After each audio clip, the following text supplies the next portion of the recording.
Muy bien, saludos a todos. Hoy vamos a empezar a ver lo que es la comparación entre presente simple y pasado simple en oración afirmativa negativa. Ahora, antes de ver esas comparaciones, les voy a recordar la estructura de lo que estábamos viendo las veces pasadas. La vez pasada estábamos viendo el tiempo futuro y hacíamos la aclaración que en todos los tiempos, exceptuando presente simple y pasado progresivo, siempre va a llevar un auxiliar. En el ejemplo de futuro will, tenemos el verbo y para indicar que es futuro usábamos un auxiliar. Y lo mismo pasaba con el futuro going to. El going to siempre acompañado de el verbo to be y después el verbo. ¿Sí? Entonces, regresemos a lo que es presente simple y pasado simple. Ustedes ya saben cuándo utilizar presente simple, ya lo hemos discutido varias veces. Y pasado simple, pues, sentido común, cosas que sucedieron en el pasado. Entonces, ¿cuál va a ser nuestra estructura en una oración afirmativa en presente y en pasado? Es la estructura que ya conocemos: sujeto, verbo, complemento. Repito, es nuestra estructura que ya conocemos de sujeto, verbo y complemento. Tenemos, por ejemplo, en presente, I eat in the morning. En pasado, I ate in the morning. ¿Ven cómo el verbo cambia? Porque el presente de comer es eat y el pasado de comer es ate.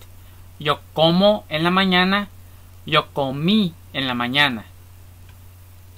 He eats birria in his house. He ate birria in his house. Él come birria en su casa. Él comió birria en su casa. Mariela and Judy eat at school. Mariela and Judy ate at school. Mariela y Judy comen en la escuela. Mariela y Judy comieron en la escuela. Recordemos que modificar el verbo con S, eso solamente sucede en tiempo presente. Solamente en tiempo presente. Y en la tercera persona, he, she, it. Repito, solo en tiempo presente. Por lo tanto, si ustedes están hablando en pasado o en otro tiempo, esa modificación no existe.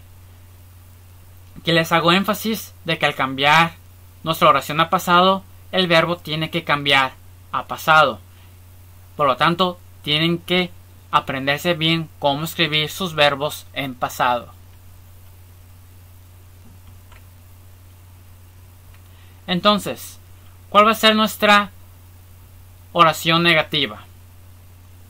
Nuestra oración negativa es nuestra misma estructura, agregando la partícula not, que es lo que hace que nuestro verbo se haga negativo, pero ustedes ya saben que al agregar not siempre se requiere de un auxiliar. Ustedes ya los conocen. Si es presente es do y does. Y en el caso de pasado es el auxiliar did. Entonces, repasemos el presente. I do not study Japanese. Yo no estudio japonés. I did not study Japanese. Yo no estudié japonés. Entonces tenemos sujeto, auxiliar, negativo, verbo, complemento. Y en pasado la misma estructura: sujeto, auxiliar, negativo, verbo, complemento. Como podrán ver, al usar el auxiliar did, el verbo no se cambia a pasado, porque automáticamente did, el auxiliar did, nos indica que la acción ya está en pasado. Por lo tanto, si ustedes ponen studied en pasado, eso estaría mal. Y en el caso de did not, también lo pueden contraer a didn't. Mary does not see the lesson. Mary did not see the lesson. We do not eat at 2. We did not eat at 2. Yo no estudio japonés. Yo no estudié japonés. Mary no ve la lección. Mary no vio la lección. Nosotros no comemos a las 2. Nosotros no comimos a las 2. Como podrán ver, el auxiliar es lo que convierte el verbo en el tiempo que lo necesitan. Si es presente, utilizan do y does, dependiendo su sujeto. Y si es pasado, siempre van a utilizar el auxiliar did. No importa la persona, siempre van a ser did. Ahora, vamos a unas palabras de vocabulario. Vamos a ver la palabra last, que significa último, y every, que significa cada. Repito, la palabra last y every. Ahora, les voy a mostrar los ejemplos. I eat pizza every Monday.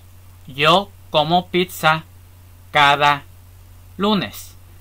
También every en estos casos lo podemos traducir a todos. Yo como pizza todos los lunes. I played soccer last week.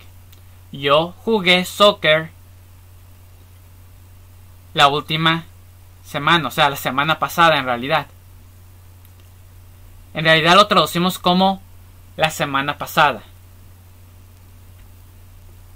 I do not watch TV every hour.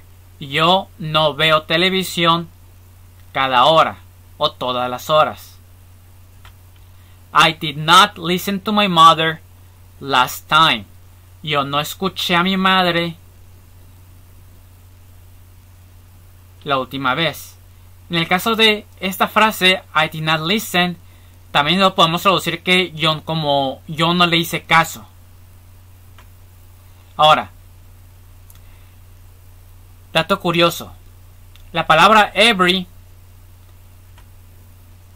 lo pueden utilizar en presente y en pasado.